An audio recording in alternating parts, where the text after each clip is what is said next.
Hallå. Welcome to episode 35. I believe it's 35. Anyway, welcome. Welcome back to returning viewers and welcome. Thanks for giving this little podcast of mine a chance if you're new. I'm Maja. You can find me as sjomajlin on Ravelry and on Instagram and on YouTube, and that is pretty much where I'm at. I live in Sweden and I'm trying to talk English, speak English even. I don't even know. When I was, setting up here to get ready, I sort of started talking to myself and I totally wound myself up in some completely awful grammar and I couldn't, get out of it. That was weird. So maybe things will, I don't know. I'm a little less focused than usual, I think. Maybe you'll notice. And also, the cough is still with me, so I will be coughing. I'm sorry, but, I can't really... They say that it may last for 8 weeks. I've heard someone who had a cough for 3 months. So I'm just trying to stay with it.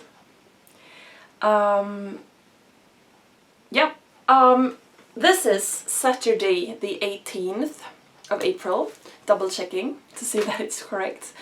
And my plan was to record yesterday and I didn't, obviously. And I felt on Thursday evening when I was thinking that I would record tomorrow, which was yesterday, I was thinking I don't have anything. And I was like, well, what is going on? Because it feels like I've been knitting a lot this week. And I don't really know. I've been feeling not awesome this week. I don't know, I guess it has to do with my depression. I haven't changed my meds or anything, so I don't know what it is. I'm doing fine, you don't have to worry. But I've been feeling bad, feeling down. And I've been very angry this week. Without an aim. They said that I haven't, been angry with someone or something. I've just been very, very angry without knowing why. So to me, in my head, that feels like, or that means that I've been sitting and knitting a lot just to, cope. But then I don't have so much to show for it, so I don't know what I've done. I do know that I've been watching some documentaries, because I like watching documentaries. 2 weeks ago, was it? When I was home with a fever and a cold, I watched a lot of documentaries on space because I find that just super interesting. And now this week I've been watching at least 3 documentaries. It's 3 that come to mind right now anyway. One about a female football, American football team. And one documentary about a female MMA fighter, and mostly MMA and then some other martial arts as well. And one documentary on a female boxer, pro boxer. Because I've just been fascinated and chosen them, and then I was like, maybe this is a message for me that I'm this week choosing to watch documentaries on very, very strong women, and not just, obviously they are physically very, very fit and strong, but also they are demanding their space in a, fairly rough and male-dominated area. So maybe that is a message from my subconscious. I don't know. They've been very interesting anyway, so I'm good with that. And this week I'm not drinking tea, I'm drinking Pepsi. And that probably means that the bubbles are gonna make a comeback on me, but I'm taking the chance. Maybe I'll regret it later. Well, so other than me being very angry, coughing a lot, and working, not a lot has been going on this week. There is a bird outside my window, acting, a big bird eating from a pretty small bird feeder and it looks super clumsy, and that's why I'm glancing over there. I am sorry. I'll try to behave better. So I haven't done a lot this week, really. No. So I do have a finished object this week. I finished these mittens that I started last week. These are, no, wrong page first. That's the first page. These are the owl mittens out of the unofficial Harry Potter Knits magazine-ish.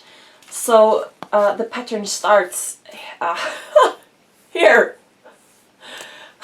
left and right. And so that is what they look like on the pattern page. Since I have this, I haven't looked on if you can get just these on Ravelry. I don't know, but they are called owl mittens, and they are by Celeste Young, I guess, right there. Look it up if you're interested, because I haven't done it since I have this. I had started these last week. I think I've just done. I was working on the cuff, I think, and I told you that I had started them a few different times, a number of times, I mean, and ripped them out, and then I had started them again and ripped them out and so on.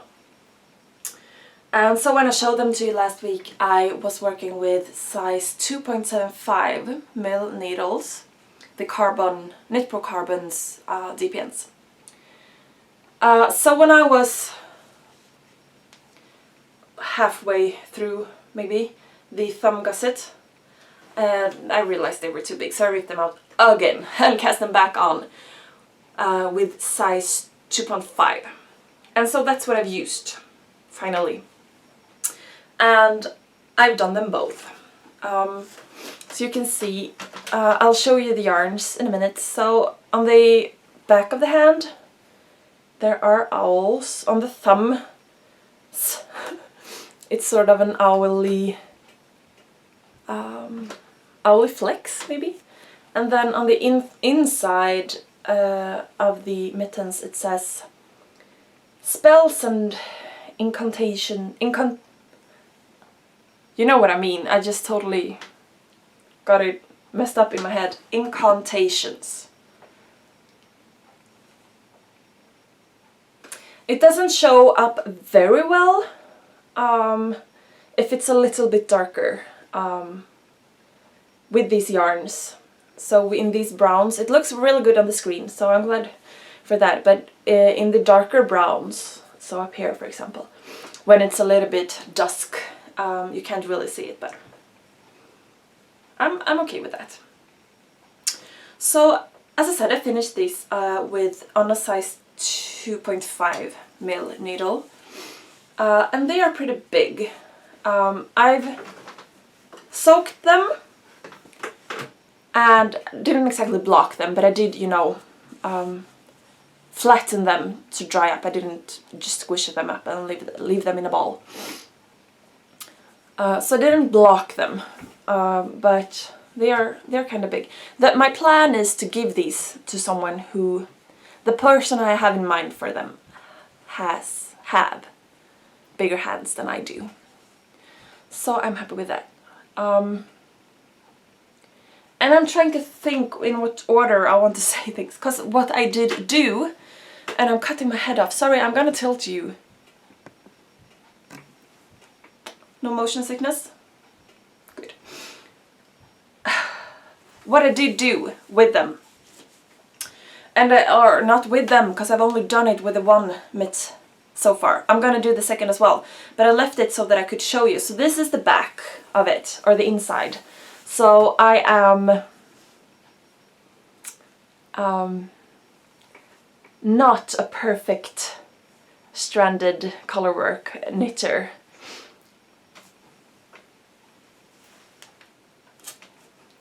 What I did do, but just with this one, this far, was I took a brush and brushed it.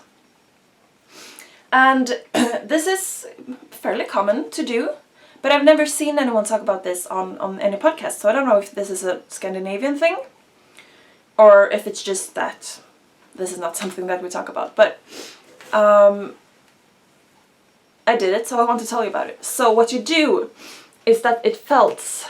You can see that it's totally fuzzy. And compared to this, it's a pretty big difference.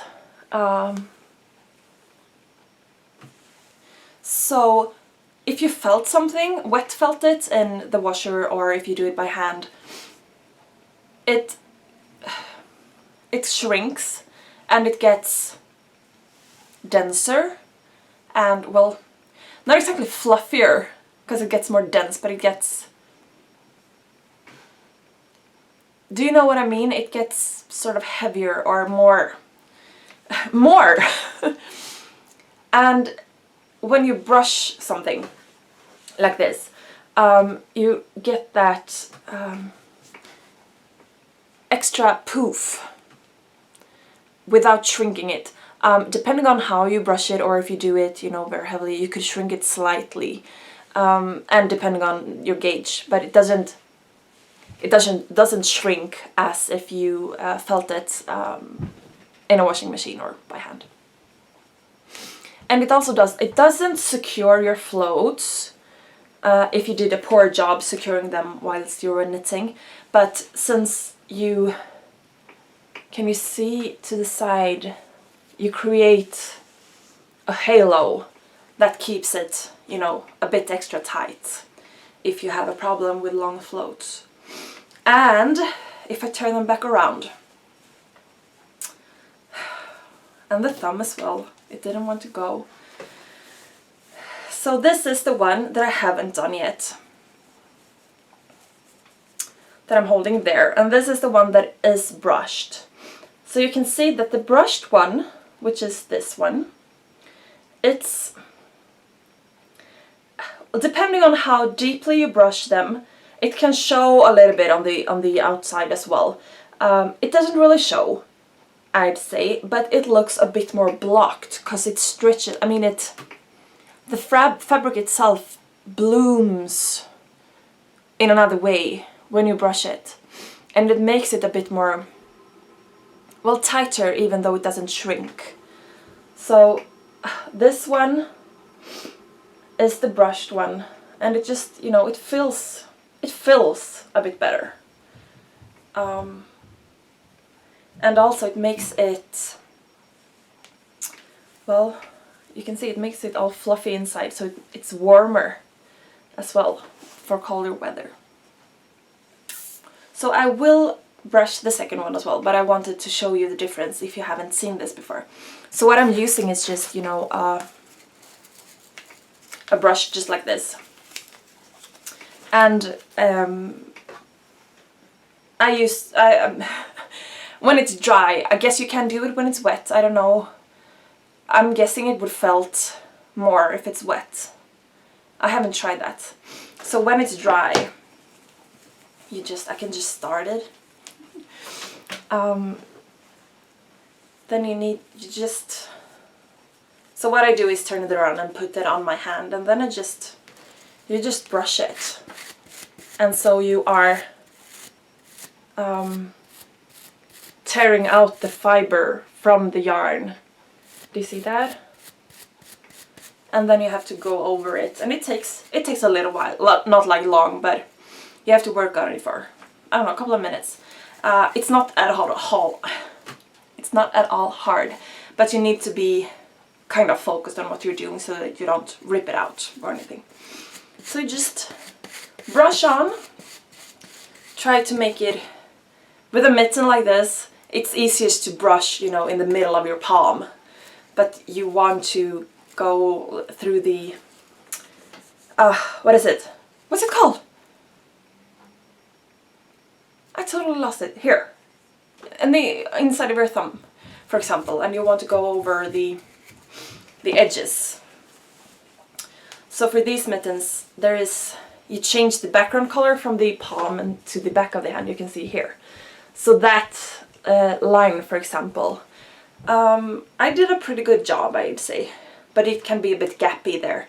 So if you brush the backside a little extra there, it could sort of close it up a bit. That is something that I like to do sometime with my knits, to brush it up a bit. So there's a tip for you if you haven't done that before. The yarn I've been using, I showed you this last time.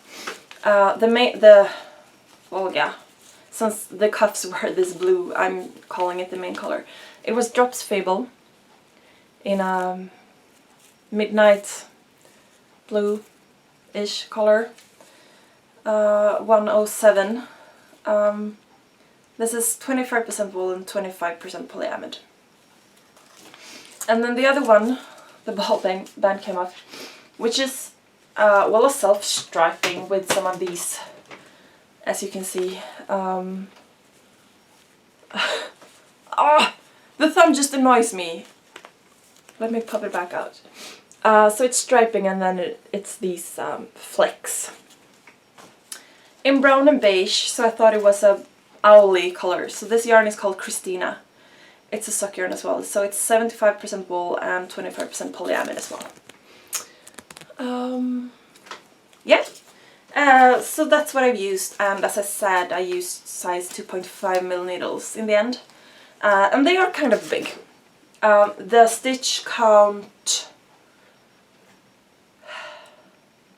for the hand, I'm trying to think, is 64? No, 74. 74 stitches around, I think, so it's pretty big. So if I were to make these for me, I would probably go down to size 2 needles maybe, because they're so big. So I finished those. They took a lot of time with the color work actually, but I'm happy with the result. What I did do, I did do another thing.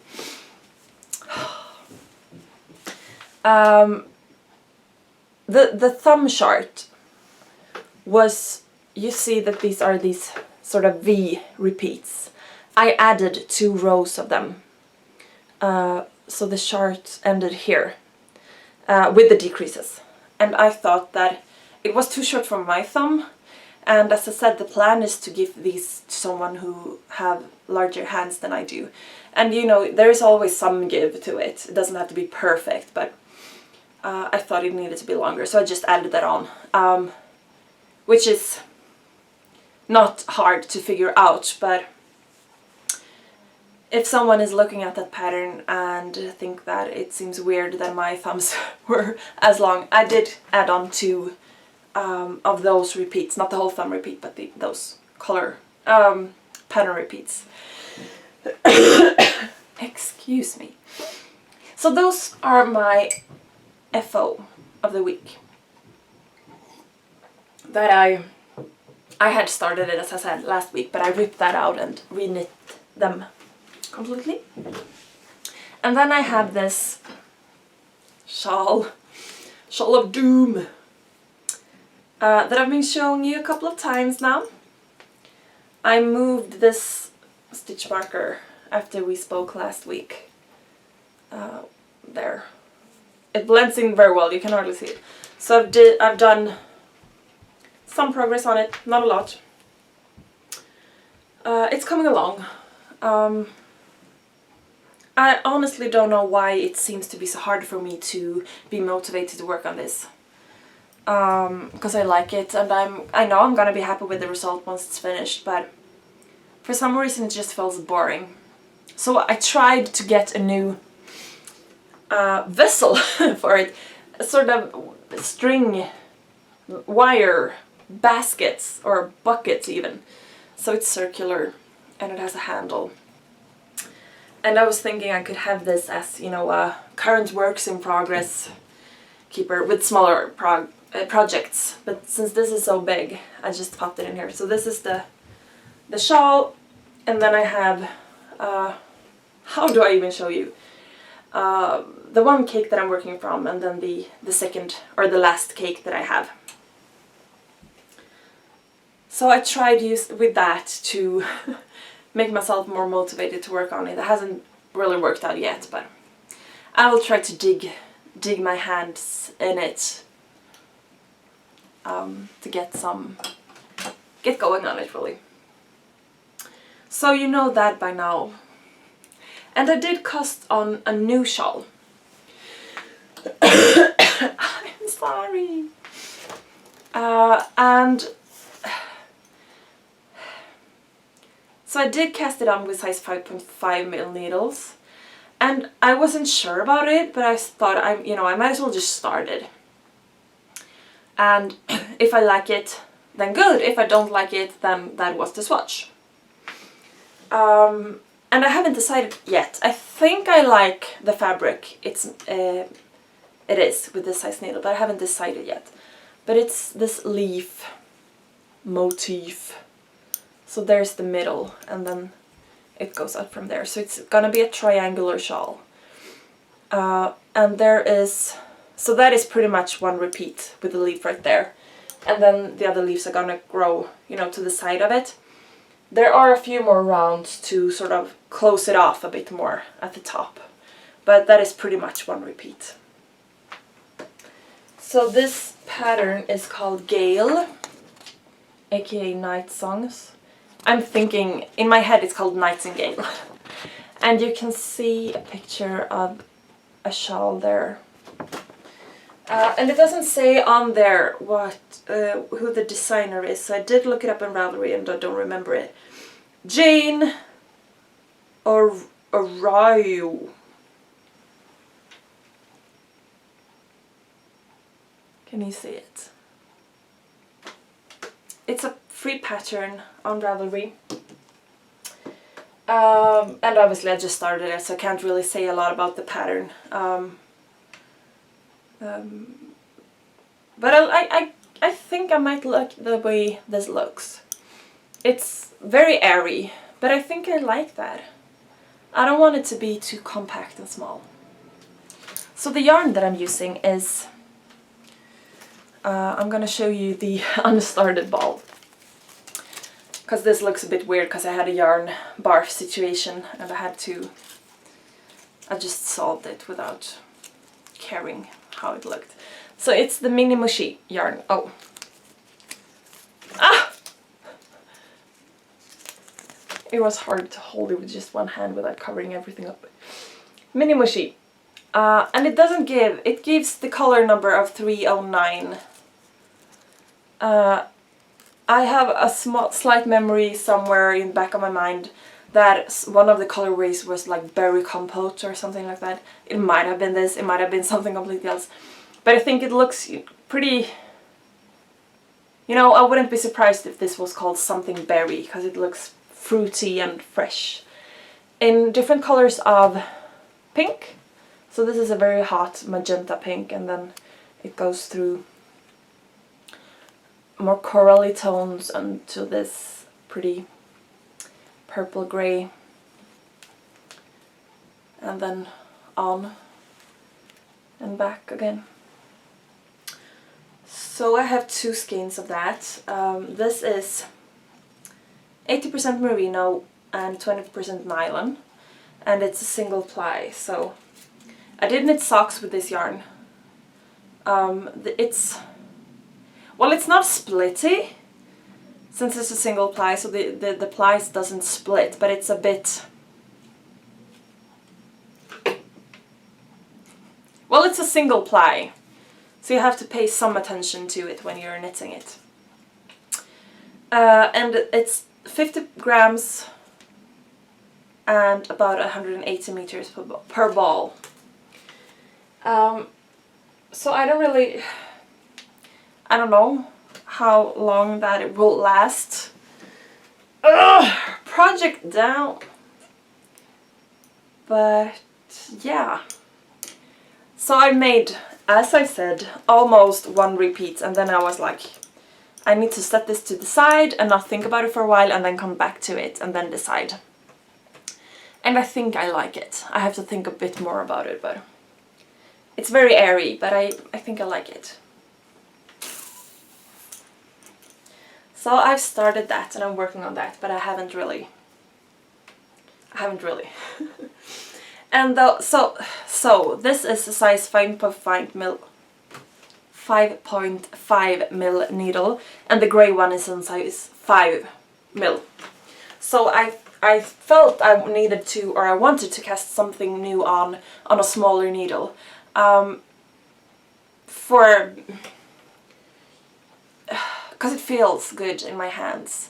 The larger needles feels a bit clumsy, and that makes me tense in another way when I'm knitting it. So I like knitting it, sure, but I think I need to change also to smaller size needle project to not hurt myself. I hope that makes sense. So I just cast on a pair of socks on 2 mil needles, the carbons, DPNs, cuff down, and I've only pretty much just started it. So it's a 64 stitch circumference or stitch count, and about an inch of rib for the cuff, and then I'm knitting it down. I haven't decided yet if I want to do a fish lips kiss heel again, or if I want to do a heel flap and gusset.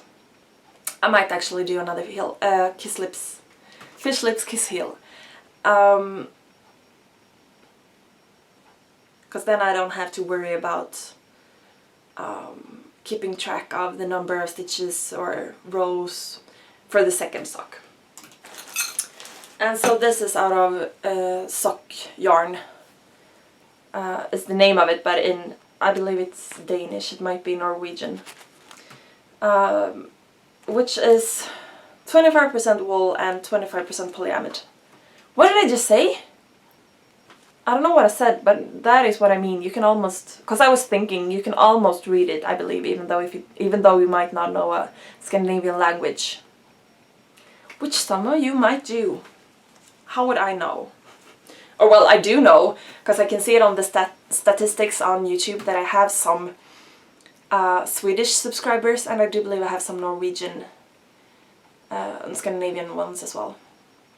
But most of you guys are in USA, Canada, and Great Britain.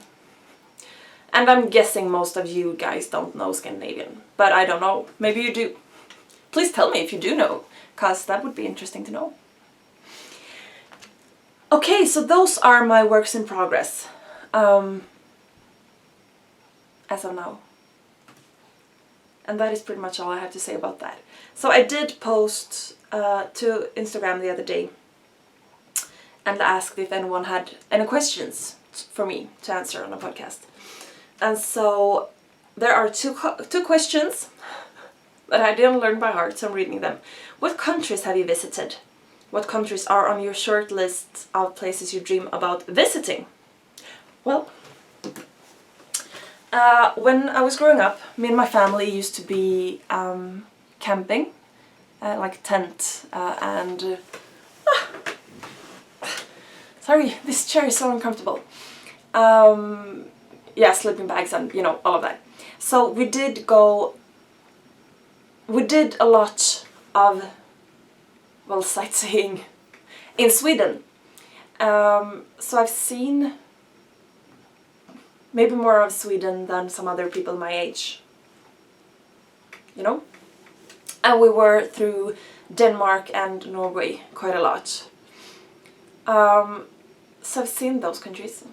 I've been to Latvia and Estonia for about a week each to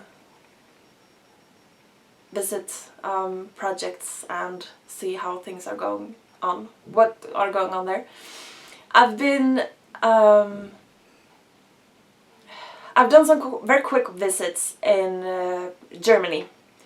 I've been in Berlin and I've been some of the places. I haven't really, you know, seen Germany though, but I've been to Germany. I've been to Prague twice, which is the Czech Republic, right? But I feel as though, well, you can never see everything in a country, right? But I feel as though if you've only been in one town or one city, then you can't really say you've been to that country, or you have been to the country, but you haven't really Do you know what I mean? So I can't say I've been to Czech Republic, but I've been to Prague. Sort of. I've been to Rome as well, which is Italy, but since that is all I've seen of Italy, I feel as though I've seen Rome. And I've also been to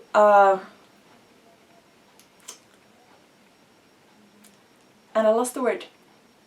In France, there is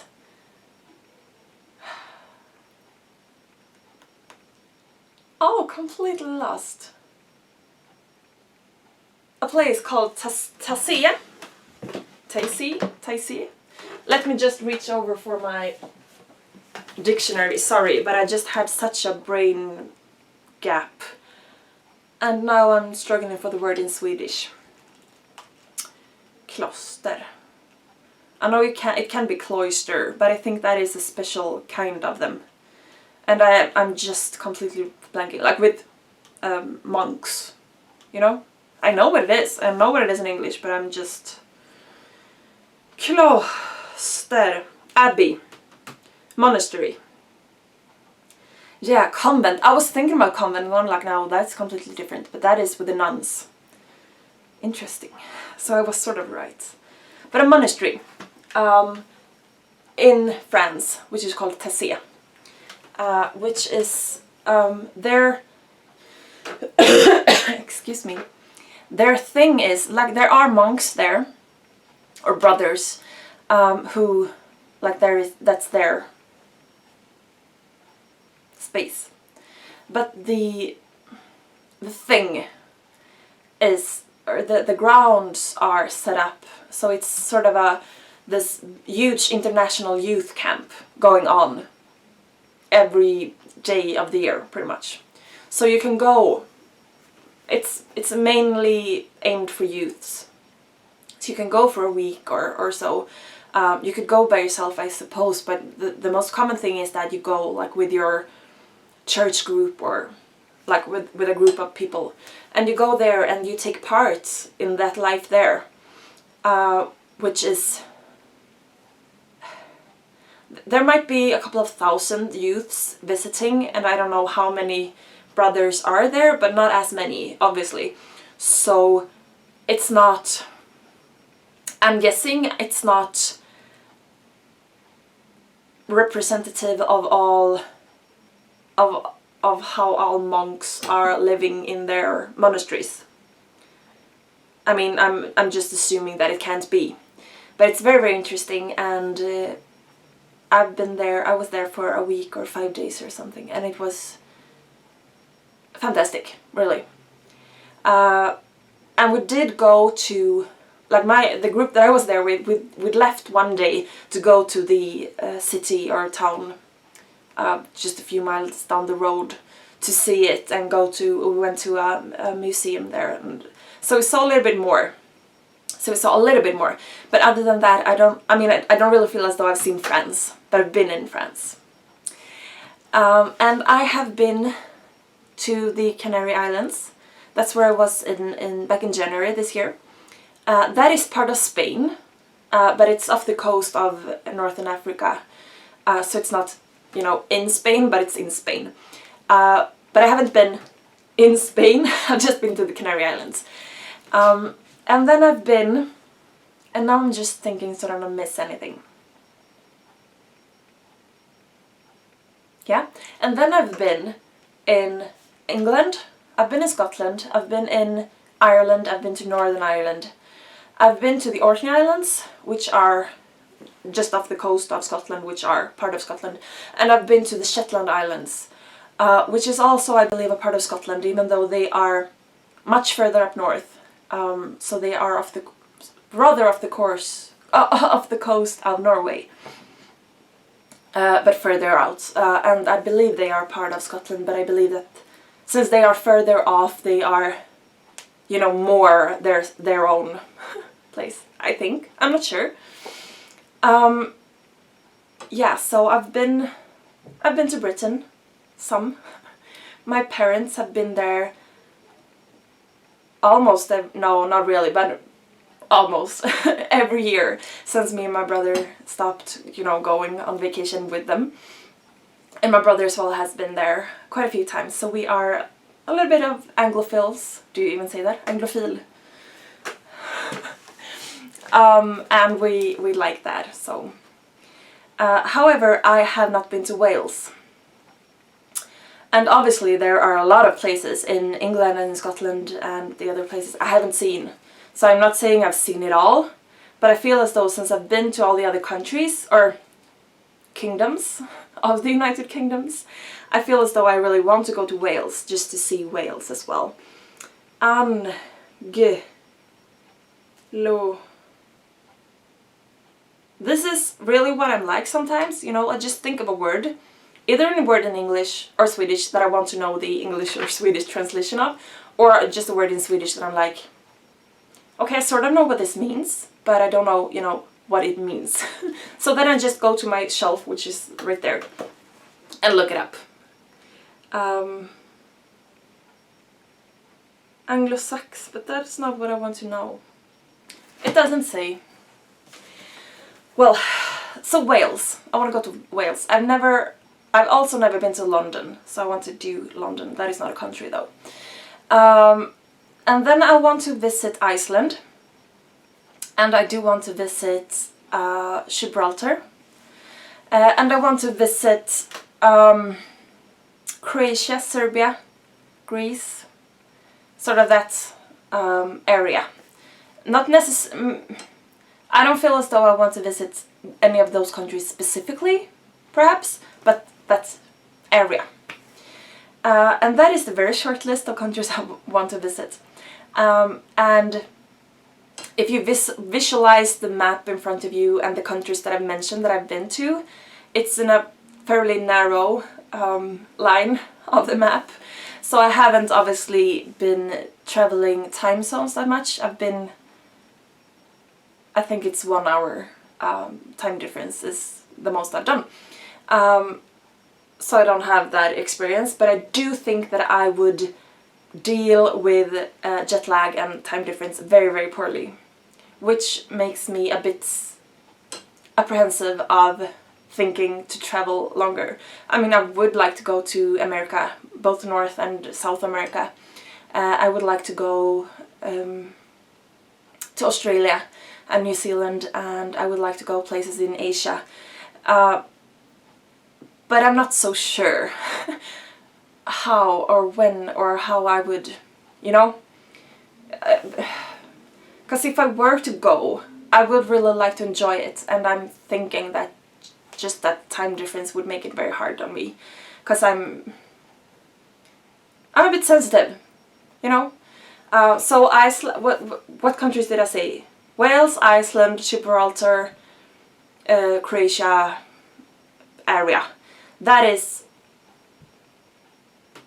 might be 2 hours off, maybe, but it's, you know, sort of the same. And that is pretty obtainable, I would say. So that is my short list, and then there are other places I'd really love to visit, but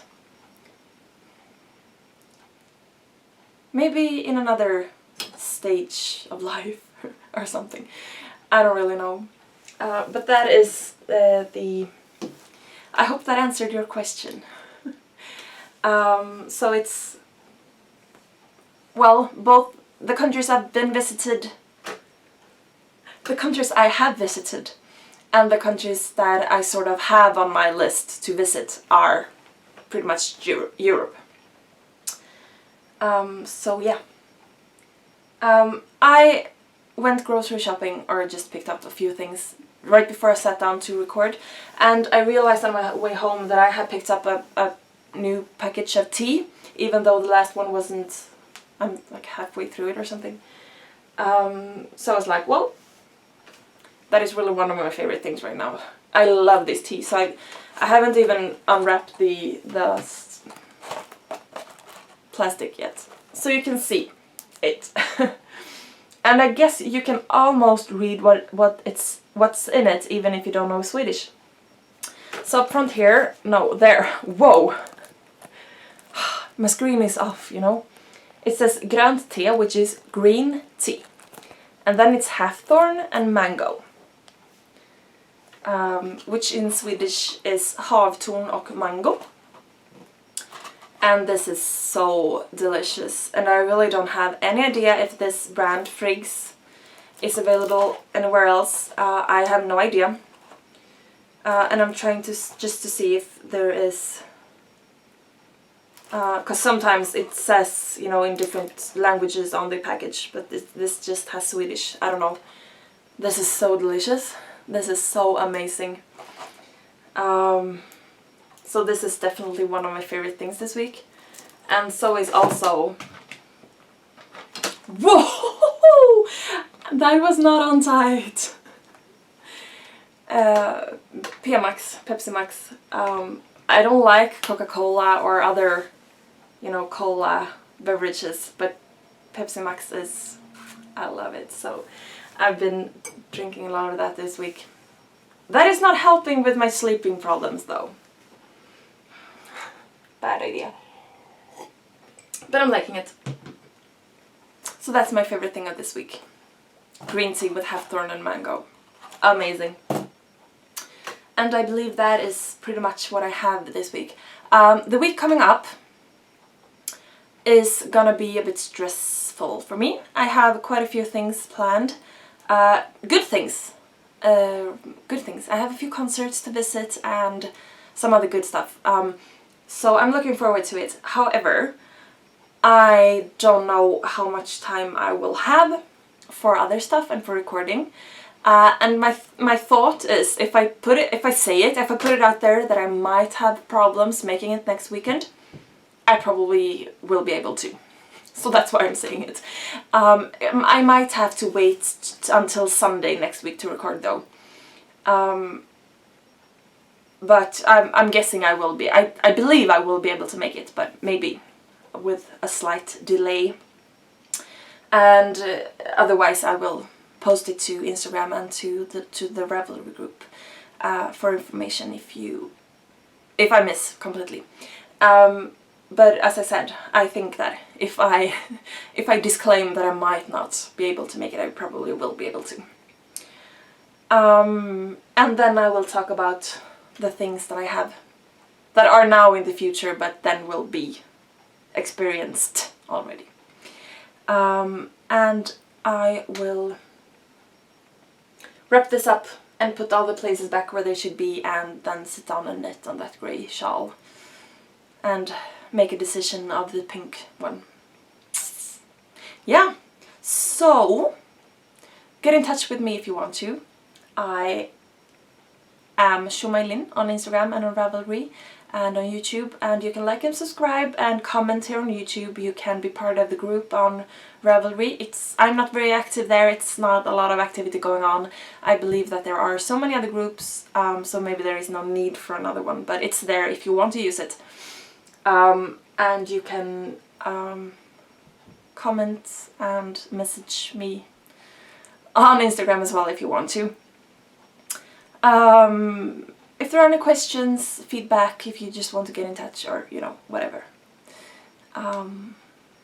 Yeah, take care, be kind and have a good time. Hej då!